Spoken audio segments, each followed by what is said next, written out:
आज ही डाउनलोड कीजिए।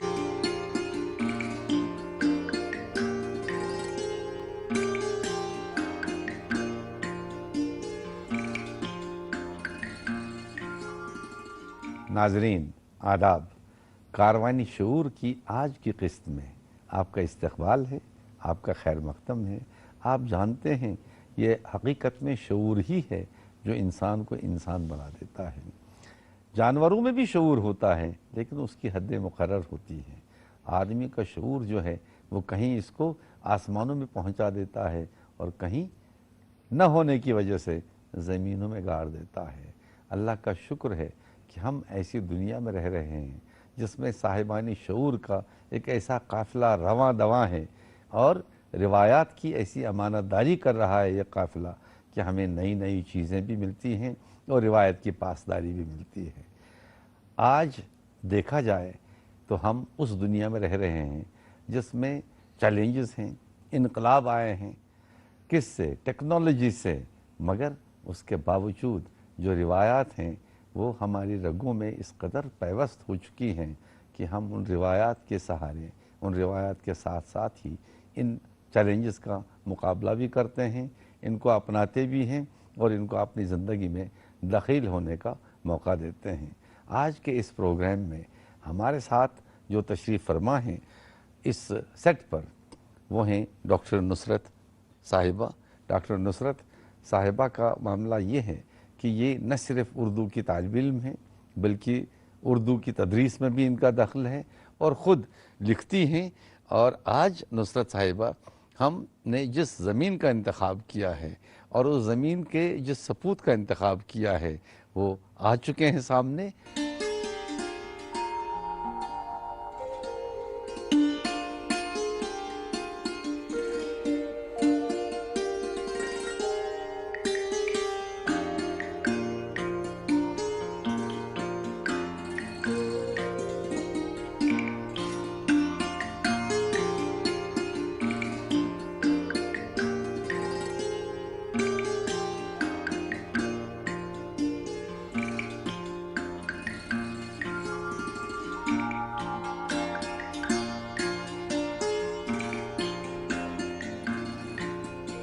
पहला सवाल जो मेरा ये हो सकता है कि अब्दुल क़य्यूम खां काश्मीरी तो हो सकता है लेकिन साथ साथ हमदम काश्मीरी, ये सफ़र आपने कैसे तय किया? अच्छा सवाल। असल में जब मैं शुरू में पढ़ता था तो मैंने मैक्सिम गोरकी के कहानी पढ़ी, कॉमरेड। हाँ कॉमरेड। उसका तर्जमे में जी। तो मैं मुतासिर हुआ, तो मैं नाम की तलाश में था तो मुझे नाम मिल गया। ये कश्मीर से काश्मीरी तो रहे और कश्मीर को आपने सिर्फ कश्मीरी होने के साथ साथ दोस्त भी अपना बना लिया, अपनी शायरी का हमनवा भी बना लिया। और कश्मीर जिसे कहा जाता है कि वहाँ सूफियाना शायरी बहुत पनपी, लेकिन उर्दू शायरी में कश्मीर जो है वो सूफियाना शायरी का वो मकाम नहीं पा पाया जो कि कश्मीरी ज़बान में उर्दू में कश्मीरी जो उर्दू लिखी जाती उसका वो कोई जी मिजाज नहीं बन पाया। और मैं खुद मेरे यहाँ कोई आपको तगज़ुल या तसव्वुफ़ नाम की कोई चीज़ नहीं मिलेगी। जी। और अभी आज़ुर्दा साहब बता रहे थे कि आपका ताल्लुक मैनेजमेंट से रहा। जी हाँ। और मैनेजमेंट के सिलसिले से जो आपका पहला पड़ाव था वो लखनऊ था। तो लखनऊ नहीं, असल में मेरा पहला पड़ाव जी बॉम्बे था। पहला पड़ाव बॉम्बे था। जी। मैं बहुत छोटा 22-21 साल का था जी। मैं बॉम्बे गया और मैंने शायरी वहीं शुरू की। बॉम्बे से आपकी शायरी की शुरुआत होती है। वहीं मुझे थोड़ा सा वो था और वहाँ वो निखर आया। ज़हन कश्मीर से साथ ले गए थे बॉम्बे में शायरी बहुत शुरू जी। तो फिर वहाँ अक्सर मैं 5-6 साल रहा जी। फिर मैं छप चुका था। उस ज़माने में हमारे यहाँ कश्मीर में तामीर का एक पर्चा निकलता था, उसमें छपा। बॉम्बे में शम्स कंवल पगडंडी में भी आपकी पगडंडी में छपा था उसी ज़माने में। और पगडंडी उस ज़माने में बहुत अच्छा पर्चा माना जाता था। पंजाब से छपता था, अमृतसर से, मोहनदर बाबा जी।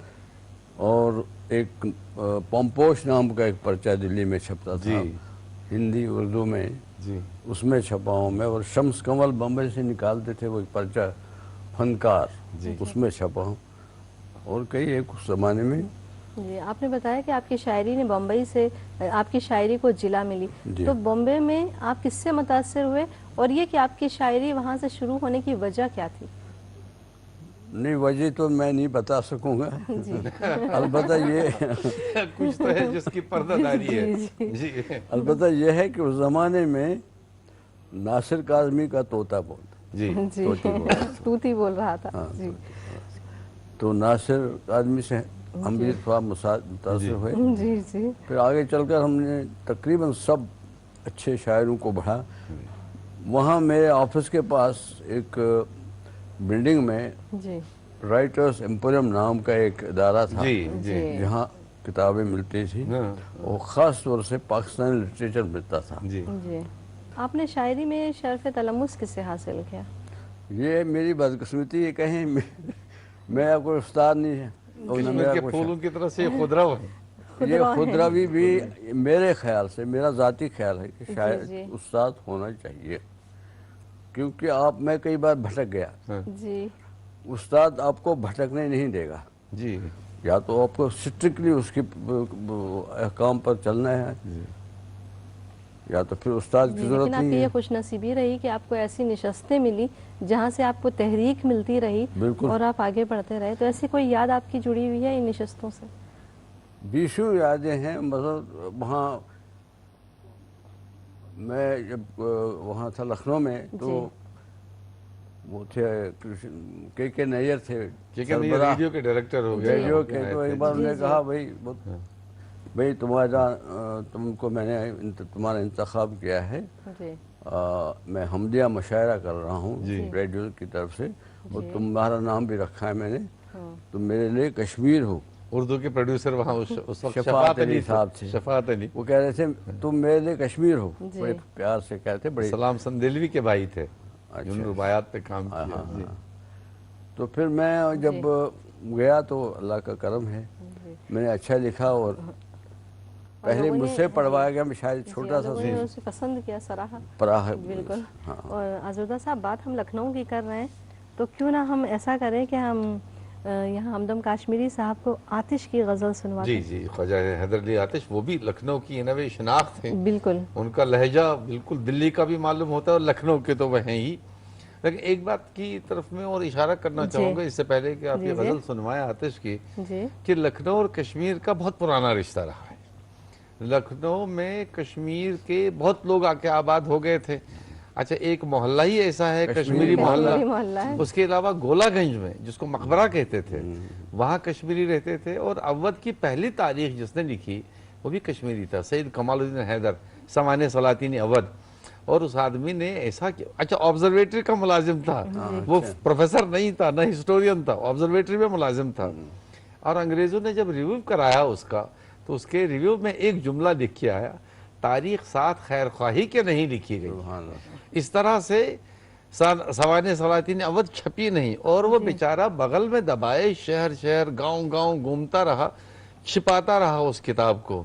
और फिर बिलाखिर दिग्विजय सिंह ने उसको थोड़ा मस्क करके छापा और कई जगह उसके नुस्खे हैं। इसी तरह से रतना दर सरशार, चकबस्त, सरतेज बहादुर सप्रू, इन लोगों का ताल्लुक कश्मीर से रहा। अच्छा, फिर कुछ कश्मीर से कुछ काफिले आए थे, उनमें बांड भी थे, और बड़े शायर और बाज़ौक़ मरसिया गो भी थे जो वहाँ आबाद हो गए थे। और हमदम साहब जो है, ये उसका एक सिलसिला जो है, सिलसिले को कायम रखा। आतिश की गजल आप सुनाना चाहती थी? बिल्कुल सुनाना चाहेंगे, नाज़रीन को भी और हमारे मेहमान को भी। और हमदम साहब की यादें जो है लखनऊ की, वो कुछ और ताज़ा हो जाएंगी इससे। ये आरज़ू थी तुझे गुल के रूबरू करते,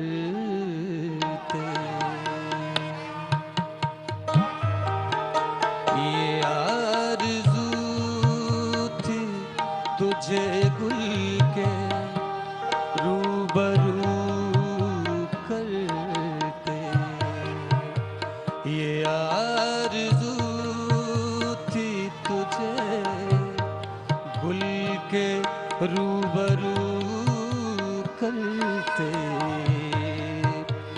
हम और बुलबुल बेताब गुफ्तगू करते ये आरज़ू थी तुझे गुल के रूबरू करते।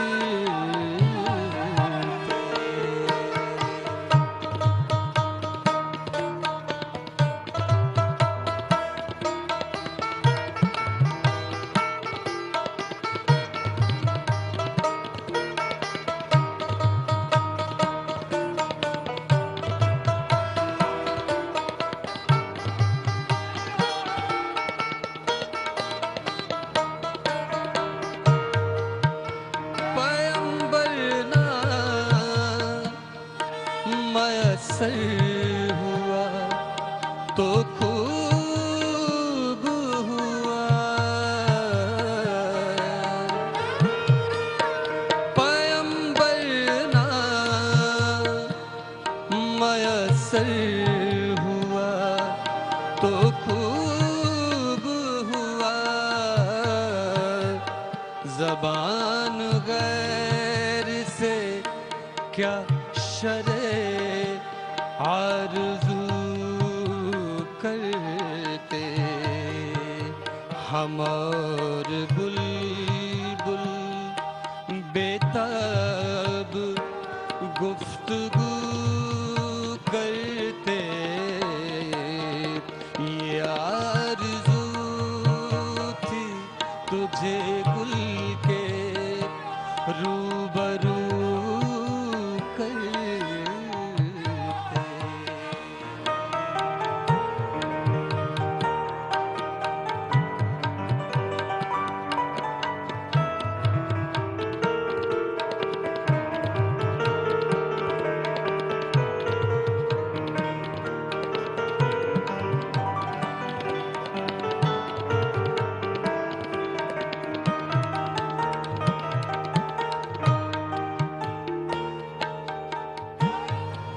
ये काबा से नहीं बेवजह निस्बत रुखे यार, आ आ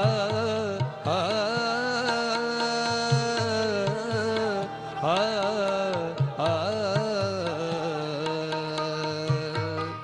ये काबा से नहीं बेवजह निस्बत रुके यार, ये बेसबब नहीं मुर्दे को किबला रू करते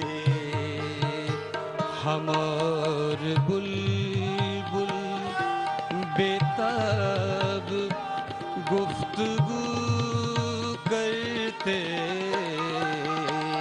आरज़ू थी तुझे गुल के रूबरू करते।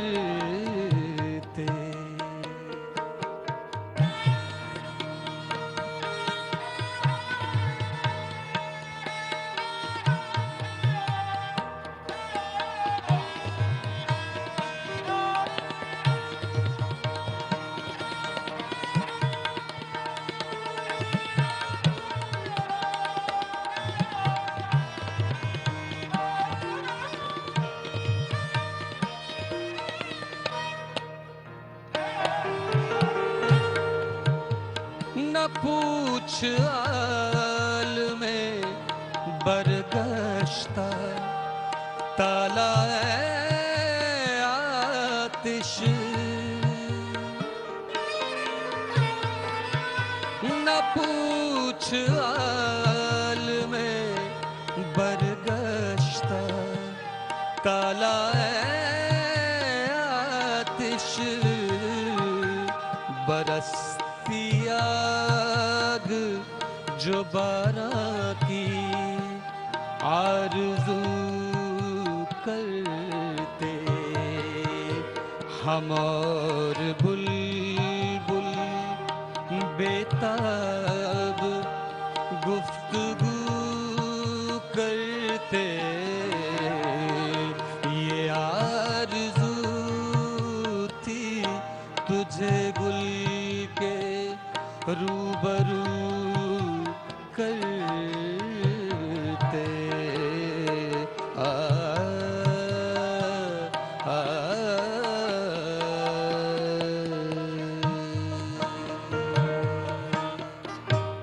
वाह, देखिए क्या ज़माना था आतिश का। बिल्कुल आज तक इस गज़ल का जादू जो है सर चढ़ के सर बोल चढ़ के लेता है। बोलता है। असल में शेर वही है जो ज़माने गुजरने के बाद भी आपको मुतासर करता रहे। बिल्कुल अच्छा, इल्म इल्म है, इसमें कोई शक नहीं, किताबें अपनी जगह, फ़लसफ़ा अपनी जगह, लेकिन शेर जिस तरह से दिल के तारों को छू लेता है वो जी। बात ही अलग और फिर होती है। आतिश की गज़लें कुछ जी, जी, अलग जी। अंदाज की होती हैं। और अच्छा, हमने वो आपसे ये नहीं पूछा कि इनका पसंदीदा बिल्कुल शायर, हाँ यही जरा मैं पूछ इनसे लीजिए। पूछने हाँ वाली थी कि लखनऊ का जिक्र कर रहे थे और लखनऊ से आपकी बड़ी यादें जुड़ी हुई हैं। तो आतिश की आपने गज़ल सुनी और फिर लखनऊ के शायरों की बात भी हो गई, आपकी याददाश्त भी। आपका अपना पसंदीदा शायर कौन है और वो क्यों है आपका पसंदीदा? उसकी कुछ ख़ास बात, लबो लहजा, उसकी गज़लें? वही बात है, मैं इरफान सिद्दीकी को बहुत पसंद करता हूँ जी जी उनके यहाँ ताजगी है जी जी और गज़ल जो जी। सही मानों में कन्वे करती है वो जी। है वो बात। कौन सी ऐसी बात होती है जो तहरीक देती है आपको शेर कहने कोई की? भी कभी छोटी बड़ी कभी बात, कुछ लगा, कोई भी किसी की मुस्कुराहट जी कभी कोई शेर में ढल जाती है। आप मद्रास में भी रहे, अब उसको चेन्नई कहते हैं, उस जमाने में मद्रास मद्रास कहते था थे। जब हम गए थे। और माउंट रोड पे आप 80s हाँ, में। जी जी जी जी। काविश बद्री उस जमाने में थे। अच्छा, और दूसरे लोग, और चेन्नई ने एक बात ये की कि कुछ नई असनाफ जैसे जापानीज से ली और दूसरी हाइको, जबानों से, त्राइले। जैसे हाइको, उस जमाने में बड़ा वो चर्चा रहा, वहाँ लोग कहते रहे। आप इसमें आए कि नहीं, यानी नहीं, उस ये रिवाज में? मैंने तजुर्बे के तौर पर कुछ लिखे हैं हाइको, जी जी इस वक्त याद नहीं आ रहा है, लेकिन असल में ये हाइको जो है ये एक मोहम्मद अमीन हुआ करते थे, जी जी वो उन्होंने शुरू किया है। जी, जी, फिर बहुत लोगों ने, बाद में ये मद्रास में आ गया वो।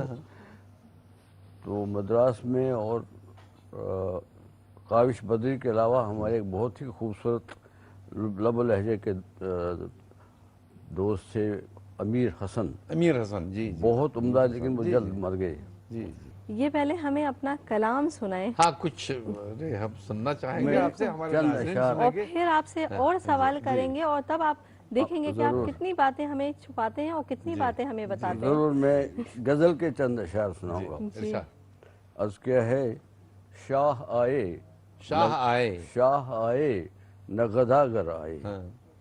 शाह आए न न गदागर गदागर आए और मेरे हिस्से में कलंदर आए। वाह वाह वाह, मेरे हिस्से में एक कतरा भी न पानी का मिला, हाँ। एक कतरा भी न पानी का मिला और राह में 7 समंदर आए। वाह वाह हमने उनको भी लगाया है गले, वाह, हमने उनको हमने लगाया है। उनको लगाया है भी गले। लगाया है गले,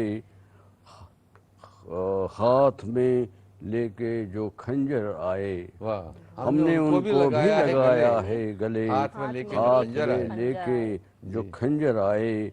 और ये नात्या शेर, प्यास बुझाए सदा की मौला, प्यास बुझाए मौला। सदा की मौला, ख्वाब में साकी कौसर आए। वाह वाह ऐसे वैसों से मिले क्या हमदम, जी, ऐसे ऐसे वैसों से, जैसे हम जैसे ऐसे वैसों से ऐसे क्या मिले वैसों से हमदम। मिले क्या हमदम, कोई तो अपने बराबर आए वाह वाह वाह वाह, कोई तो अपने और बराबर शाह आए, आए न गदागर आए, मेरे हिस्से में कलंदर आए, कलंदर आए। कलंदर आए। देखिए बहुत अच्छे, अजूदा बहुत साहब, अच्छे, इन्होंने जी। अभी अब खुलकर अपनी बात कह दी। नहीं, एक और चीज़ भी, अब देखिए, ये एक तो हमराज होता है, एक हमदम होता है। हमराज भी जब तक हमदम न बने उस वक्त तक बात बनती नहीं है। आजकल तो आप कश्मीर में हैं, जी हाँ। अच्छा, कश्मीर में बहुत लोग शेर कहते हैं। जी हाँ। आपका अपने मासरीन के बारे में जो इस वक्त सिनेरियो है, मंजरनामा है कश्मीर जी में हाँ। उर्दू शायरी का, उसके बारे में आपका क्या मेरे ख्याल ख्याल में अब कुछ लोग जो लिख रहे हैं, जी। अभी 2-3 नाम हैं, मतलब रफीक राज हैं, है? जी एक शफक हैं, एक शफक। नज़ीर आज़ाद हैं। जी उसके बाद मुझे लगता है कि खला और जल्दबाजी, ओवरनाइट शायर बनने हाँ वही ना, काता और ले दौड़ी। बात लेना, वो बात है। लेकिन ख्याल के एतबार से आपको शायरी में इर्तिका की क्या सूरत नजर आती है? हम आगे जा रहे हैं, नहीं, रुके हुए हैं, मैं तो अभी या कहता पीछे हूँ जा कि रहे हैं? फिलहाल हम जी। स्टैंड स्टिल, ठहरे वो हुए जो हैं। है रुके हुए ठहरे हैं। हुए। लेकिन हमारी नौजवान नस्ल तो ये कह रही है कि हम बहुत तेजी से आगे की तरफ जा रहे हैं और वो रिवायती शायरी जो ख्याल सोचने का था वो जमाना गुजर वो गया तो- और अब तो हम जो सोचते हैं वो बहुत दूर की सोचते हैं। नहीं, वो तो हुआ ना शायरी में, रिवायती जदीद जो भी जी। है, शायरी मेरे ख्याल से नहीं हो रही है। शायरी नहीं हो रही है, ये बात कह सकते हैं, बिल्कुल। अच्छा आप बताइए, ये सन्नत गरी जो है, सनाई वदाई का शायरी में क्या हिस्सा है, क्या रोल है असली शायरी में?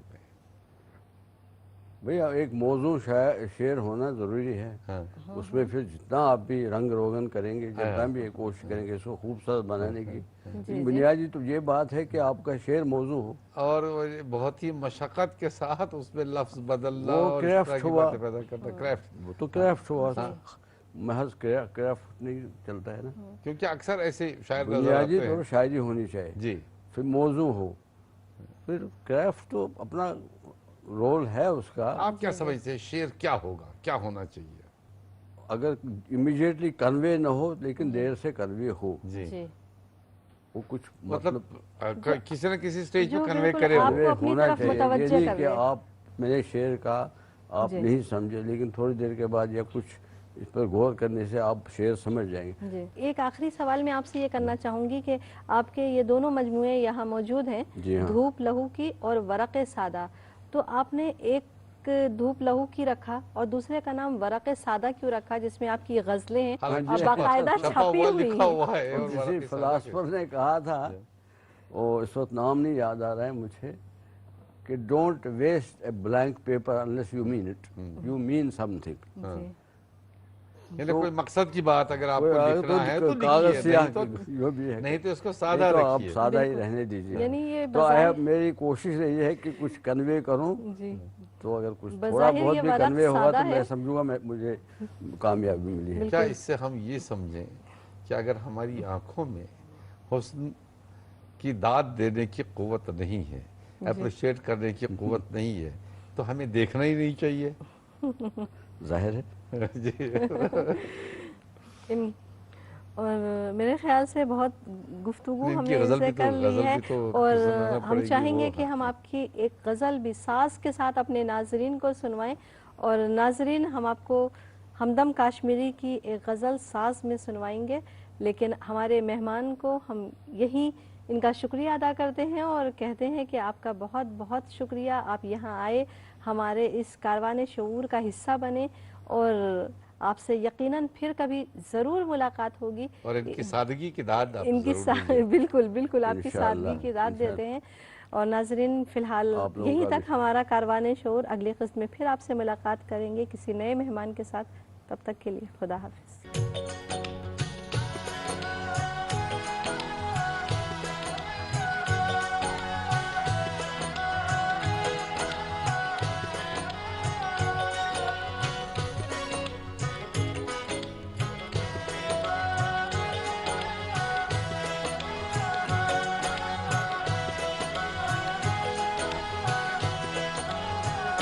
धूप में चलते चलते छाँव भूल गए, धूप में चलते चलते छाँव भूल गए, शहर में आकर अपना गांव भूल गए, धूप में चलते चलते छाँव भूल गए, धूप में चलते चलते छाँव भूल गए।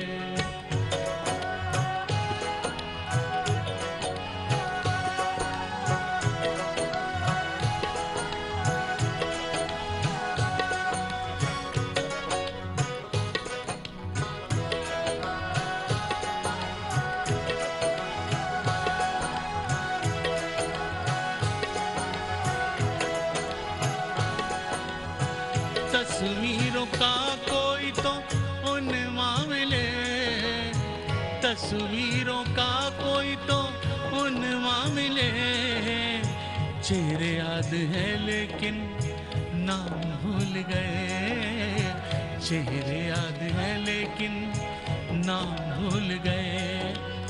शहर में आकर अपना गांव भूल गए, धूप में चलते चलते छाँव भूल गए, धूप में चलते चलते छाँव भूल गए।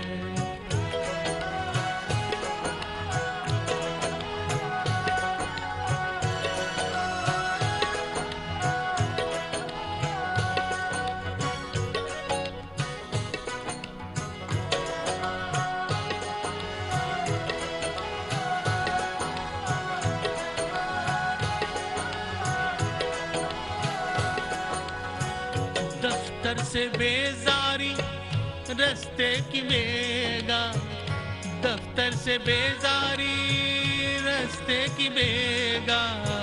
घर में जो ही रखा पाँव भूल गए, घर में जो ही रखा पाँव भूल गए।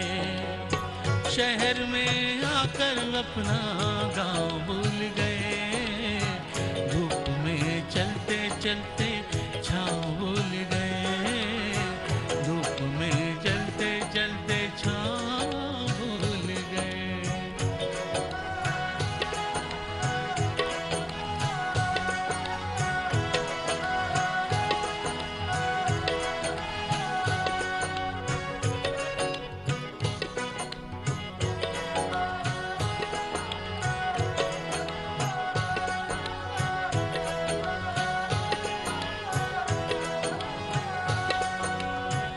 अब तो बस आराम से घर में बैठे हैं, अब तो बस आराम से घर में बैठे हैं।